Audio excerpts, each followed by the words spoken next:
Welcome to our channel. आज हम बात करेंगे रेनफॉल के टाइप्स के बारे में, जो कि convectional rainfall, cyclonic, frontal rainfall, orthographic और रिलीफ रेनफॉल, ये तीन इंपॉर्टेंट टाइप के रेनफॉल के बारे में हम बात करेंगे।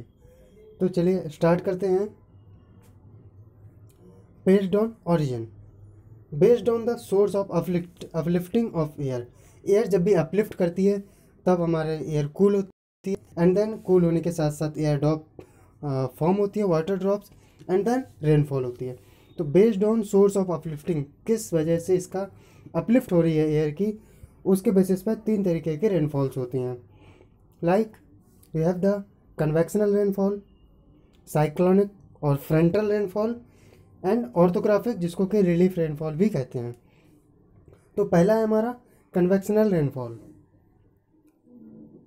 एंड कन्वेक्शनल रेनफॉल में क्या होता है, when air is heated from the ground surface. Air जो है वो ग्राउंड सरफेस उसको हीट मिलती है, then air expands and forced to rise to greater height. अब जैसे ही ये हीट अप होगी तो इसकी डेंसिटी कम होगी और ये एक्सपेंड करती है और ऊपर की ओर ज़्यादा हाइट की ओर ये राइज करती है, and it cools becomes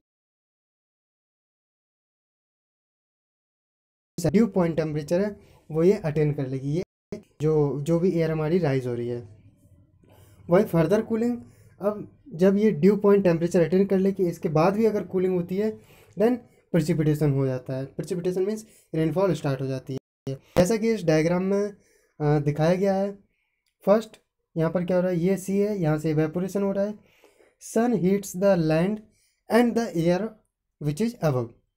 so warm air जो भी है वो राइज करती है, कूल्स करती है, कंडेंस करती है, ऑफ क्लाउड का फॉर्मेशन होता है, देन रेन कैन ओकर। सो इस तरीके से जो भी रेन होती है उसको हम बोलते हैं कन्वेक्शनल रेनफॉल। नो हमारी जो सेकेंड टाइप की रेनफॉल है दैट इज साइक्लोनिक, और जिसको हम फ्रंटल रेनफॉल भी कहते हैं। तो देखते हैं साइक्लोनिक एंड फ्रंटल रेनफॉल क्या होता है। This type of precipitation is associated with the cyclonic activity. जैसा कि इसके नाम में साइक्लोनिक और फ्रंटल, तो साइक्लोनिक एक्टिविटी से एसोसिएटेड होती है, एंड ये जो ऑकर होता है इस तरीके के rainfall that is along the frontal zone. जो भी फ्रंटल जोन होते हैं जहाँ पर कि दो कंट्रास्टिंग प्रॉपर्टी के एयर मासेस मीट करते हैं, उनकी जो बाउंड्री होती है उसको बोलते हैं फ्रंट। तो ये भी जो भी फ्रंटल जोन्स होते हैं उस एरिया में फ्रंटल और साइक्लोनिक रेनफॉल हमें मिलती है। No in the zone of convergence, जहाँ पर कि ये एयर मास कन्वर्ज होते हैं, वहाँ पर एयर को फोर्स मिलता है ऊपर की ओर उठने के लिए। सो air forced up over the cold air. Cold air ज़्यादा डेंस होती है, सो ये जो भी वार्म एयर है वो कोल्ड एयर के ऊपर राइज होती है, और जैसे ही राइज होगी तो कूल होगी, देन कंडेंसेशन होगा, एंड देन प्रेसिपिटेशन होगा। सो जैसा कि इस डायग्राम में देखिए, ये जो ब्लू कलर का एरिया है, this is cold air and this is the warm air. So जैसे ही ये दो डिफरेंट एयर मासेस जब मिलते हैं तो वार्म एयर ऊपर की ओर पुश कर दिया जाता है by the cold air, and then हमारा कंडेंसेशन होगा एंड प्रेसिपिटेशन फाइनली हो जाएगा। सो क्लाउड डेवलप होंगे, and because of frontal lifting of warm moist air there is precipitation. इसीलिए इसको साइक्लोनिक और फ्रंटल रेनफॉल भी कहते हैं, क्योंकि जो साइक्लोन्स होते हैं उनका जनरेशन भी एक फ्रंट की वजह से हो सकता है, तो इसलिए they known as cyclonic as well as frontal rainfall. ना हमारा जो थर्ड टाइप है दैट इज ओरोग्राफिक और रिलीफ रेनफॉल। इसमें क्या होता है, it occurs when large mass of air is forced to rise across landform barriers. इसमें लैंडफॉर्म बैरियर की वजह से जो है एयर राइज होती है, सच एज क्या लैंडफॉर्म हो सकते हैं, high mountain ranges, you can have plateaus, you can have escarpment.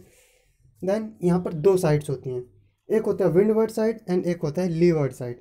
Windward side जिधर पर विंड आ रही है, एंड लीवर्ड साइड जिधर विंड नहीं आ रही है। ओके तो इसमें देखिए ये है लीवर्ड साइड, इस साइड की ओर विंड आ रही है एंड इधर से विंड जा रही है। So this is the windward side and this is the leeward side. So जो भी विंडवर्ड साइड है यहाँ से क्लाउड जो भी एयर है वो राइज हो रही है, देन कंडेंस होगी, देन फाइनली प्रेसिपिटेशन होगा। So in the windward side we have more precipitation, and in the leeward side precipitation हो चुका है, उसका मॉइस्चर खत्म एयर का, तो अब प्रिसिपिटेशन नहीं होगा। And then we have the dry condition over the leeward side. तो ये चूंकि ये रिलीफ के कारण होती है, इसलिए इसको रिलीफ रेनफॉल या हम इसको ओरोग्राफिक रेनफॉल भी इसको कहा जाता है। सो अभी इसको समराइज़ कर लेते हैं। सबसे पहला कन्वेक्शनल रेनफॉल। कन्वेक्शनल रेनफॉल में जो भी वाटर है वो वार्म होगा, एयर राइज होगी, ड्यू पॉइंट टेम्परेचर अटेन होगा, कूलिंग होगी, and then finally condensation precipitation होगा। देन साइक्लोनिक और फ्रंटल रेनफॉल, इसमें दो कंट्रास्टिंग एयर जब मीट होती है तो उससे एक बाउंड्री जनरेट होती है जिसको फ्रंट कहते हैं, और उसी फ्रंट के थ्रू जो भी वार्म एयर है वो राइज होगी, एंड देन जैसे ही राइज होगी कूलिंग होगी, उसमें कंडेंसेशन एंड देन प्रेसिपिटेशन। जबकि और रेनफॉल में कोई एक माउंटेन बैरियर्स, एस्कार्पमेंट, प्लेट्यूज वगैरह आएंगे, तो जिस कारण से वो जो भी है अपनी एयर को राइज करने में हेल्प करेंगे, एंड देन फिर वहाँ पर कूलिंग, कंडेंसेशन एंड प्रेसिपिटेशन होगा। ओरोग्राफिक और रिलीफ रेनफॉल का एक बहुत ही बढ़िया सा एग्जाम्पल इंडिया में मिलता है अलोंग द वेस्टर्न कोस्ट, जबकि साउथ वेस्ट मानसून जब आता है तो वो एग्जैक्टली परपेंडिकुलर पड़ता है हमारी वेस्टर्न घाट्स के, एंड देन ओरोग्राफिक और रिलीफ रेनफॉल हमको देखने को मिलती है। So it's all about for today. Thank you so much.